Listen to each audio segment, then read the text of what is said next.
ब्रजवासियों के हृदय में संदेह हो गया। सब ब्रजवासी नंद बाबा के पास गए, बोले बाबा आपसे 2 बात करनी है। बोले करो। बोले तुम्हारो लाला जो है हमारे मन में आती तो हर बार है, इसने पूतना को मारा तब भी मन में आ रहा था, अघासुर वकासुर धेनुकासुर जाने कौन कौन से राक्षस मारे, सबको मारने में मन में तो आता था, लेकिन हम हर बार ठीक है एक सहजता मान करके रह लेते थे। कालिया नाग को मारा तब भी कोई बात नहीं, ठीक है समझ लिया, लेकिन स्वप्तहायनो बलः 7 दिन तक इतने बड़े गिरिराज पर्वत को इकन्नी उंगली पर धारण करके रखा, ये कैसे संभव हो सकता है? कहा महाद्री विधारणम, ये कैसे संभव है? आप हमको सच्ची सच्ची बताओ, ये आपका बालक कौन है? या तो ये कोई देव है, या तो इसके अंदर कोई दैवी शक्ति है, कुछ तो है जो आप हमसे छुपा रहे हो। और अंतिम एक अगली बात तो इतनी बढ़िया कही है, ततो नो जायते शंका ब्रजनाथ तवात्मज।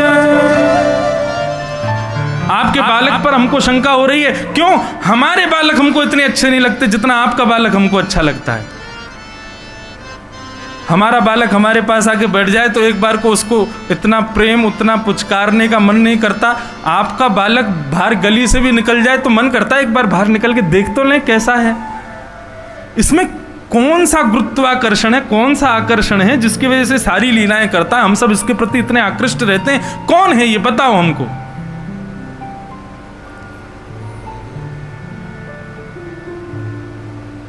नंद बाबा कहने लगे तुम लोग बड़ी बड़ी बात बना रहे हो, तुमको कुछ पता तो है नहीं। हमने लाला का नामकरण गुपचुप किया था ताकि किसी को पता नहीं चले। गर्गाचार्य जी ने आकर के नामकरण किया और उन्होंने आकर के बताया था, बोले कि भैया ये कोई विलक्षण लीला करे तो इस पर संशय मत करना, संदेह मत करना। क्यों?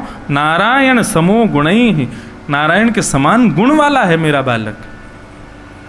गर्ग संहिता की कथा आती है कि ब्रजवासियों ने दोनों पर संदेह किया, किशोरी जी पर भी और ठाकुर जी पर भी। और सब ब्रजवासियों ने वृषभानु और नंद बाबा दोनों को बिठा लिया, बोले कि हमको बताओ ये दोनों कौन हैं, ये साधारण बालक नहीं है, इनकी वजह से ब्रज की रक्षा हुई है। तब गर्गाचार्य जी की बात वहां भी बताई गई, बोले गर्गाचार्य जी ने बताया नारायण समूह गुणैः। तब सब ब्रजवासियों ने कहा भैया ये दोनों ब्रज की बड़ी रक्षा करते हैं, इन दोनों का ब्याह कर दो। तब गर्ग संहिता के अनुसार ठाकुर जी का किशोरी जी के साथ में ब्याह संपन्न हुआ। ब्रह्मा जी ने आकर के ब्याह पढ़ाया। ब्याह से पहले की एक घटना सुनाते हैं कि वृषभानु जी ने 108 बैलगाड़ियां भर करके रत्न भेजे वृंदावन, और उसका भाव ये था कि भाई लड़की वालों ने जितना सामान भेजा है वो दुगना करके भेजना पड़ेगा। नंद बाबा अपने कुल पुरोहित के साथ में और मुनीमों के साथ में सारे बैलगाड़ियों के कपड़े उठा उठा करके देखें तो महाराज पहली बैलगाड़ी का ही वस्त्र उठाया था, उसमें जो रत्न थी, जो मणियां थे, नंद बाबा ने मुनीम जी से कहा इनका लगाना अंक कितना बैठेगा। वो एक मणि लेकर के बैठा, बोले बाबा एक मणि ही इतनी मूल्यवान है कि आपकी 9 लाख गाय बिक जाएंगी। एक बैलगाड़ी में इतने रत्न हैं कि यदि इन रत्नों को आप दुगना करना चाहोगे तो आपका पूरा नंद भवन बिक जाएगा। अभी तो 107 बैलगाड़ी और खड़ी हैं। नंद बाबा बोले भैया हमारे बस की ना है, ब्रजभानु बहुत बड़े आदमी हैं और भैया हम अपने लाला को ब्याह ना कर पाएंगे उनके आगे। जितनी सामग्री आई है यथावत कल वापस बरसाना भेज दो और मना कर दो। बोले भैया हमारी क्षमता ना है, हम अपने छोरा को ब्याह तुम्हारी लाली ते ना कर पाएंगे। ठाकुर जी दूर खड़े खड़े ये बात सुन रहे थे। ठाकुर जी बोले किशोरी जी से हमारो ब्याह ना होएगा बाबा, ये बैलगाड़ी के चक्कर में हमारो ब्याह स्थगित कर रहे हैं। अब भाई रुक जाओ, वही बताऊं। ठाकुर जी गए दौड़ करके, एक बैलगाड़ी को वस्त्र उठाया, वहां में मोतीन की माला रखी। वहीं ठाकुर जी ने एक मोती की माला उठाई, बीच से धागो तोड़ो और नंद बाबा के खेत में जाकर के सारे मोती बो दिए। नंद बाबा ने अपने मुनीम से कही भैया जितनी सामग्री गिन लो यथावत जितनी सामग्री है उतनी वापस कर दो।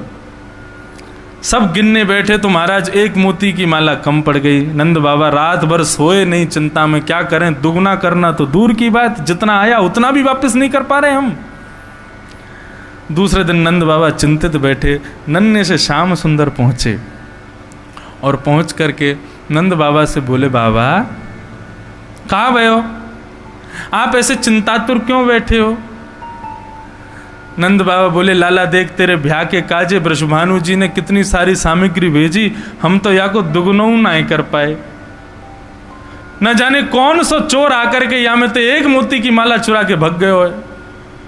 वह मोती की माला को भी मुनीम जी ने जो पूरा बताया है कि कितना मूल्य है, वह मूल्य के हिसाब से तो भैया हमको इंद्रप्रस्थ जानो पड़ेगा, बहुत महंगो सामान लेके आनो पड़ेगा, अपनी कम से कम 1-1000 गैया बेचनी पड़ेगी तब एक माला आवेगी। नंद बाबा सो हंस के मनमोहन कहते हैं, ठाकुर जी कहते हैं, बाबा अरे तुम चिंता काहे कर रहे हो, वो मोती की माला मैं ले गए हो। नंद बाबा बोले, कहाँ ले गए हो? अरे बाबा आप चिंतातुर बैठे कि भैया इतने रत्न कहाँ से आएंगे, दुगनों करके कैसे भेजेंगे, तो मेरे मन में एक युक्ति आई। बाबा बोले, कैसी युक्ति? बोले कि मैंने युक्ति सो ये अपनायो कि हम एक बीज बो में बामे से पेड़ न कर आवे और कितने सारे फल प्रकट है जाएं। मैंने सोची यदि ये मोतीन की माला में आपके खेत में जाए के बो दूंगो तो वहाँ में से वृक्ष निकलेगा, वह वृक्ष में कितने सारे मोती लग जाएंगे, दुगुने, चौगुने, 5 गुने, 10 गुने, 100 गुने मोती लग जाएंगे। सो नंद बाबा 2-2 बैलगाड़ी भर के भेज देंगे, मेरा ब्याह है जाएगा। बाबा ने कही, लाला तू बहुत भोरो है, मोतीन ने बोवे तो यदि वृक्ष है जाते तो सबरे करोड़पति है जाते, सब अपनी माला ने तोड़ तोड़ के बोवे लग जाते। मुँह को लेके चल, मोतीन को बीन के फिरते माला बना के भेजनी है। ठाकुर जी जैसे ही नंद बाबा को लेकर के खेत में पहुंचे तो क्या देखते हैं नंद बाबा, जहां तक दृष्टि जा रही है वहां तक मोतियों के वृक्ष खड़े हैं, नए नए रत्न, नए नई मणियां उनमें प्रकट हो गई हैं। बोले, बाबा देखो मैंने कही ना कि मोती और मणि इनके पेड़ उगे आएंगे, अब आप मेरो ब्याह स्थगित मत करो, इन सबरी मणि मोती इनको दुगने दुगने करके भेज दे और मेरो ब्याह किशोरी जी से कराए दो। तो दुगना करके नंद बाबा ने भेजा। भांडीर वन में ब्रह्मा जी पधारे और छोटे से किशोरी जी, छोटे से कन्हैया, दोनों उनको ब्याह संपन्न भयो है। ऐसी कथा गर्ग संहिता में आती है।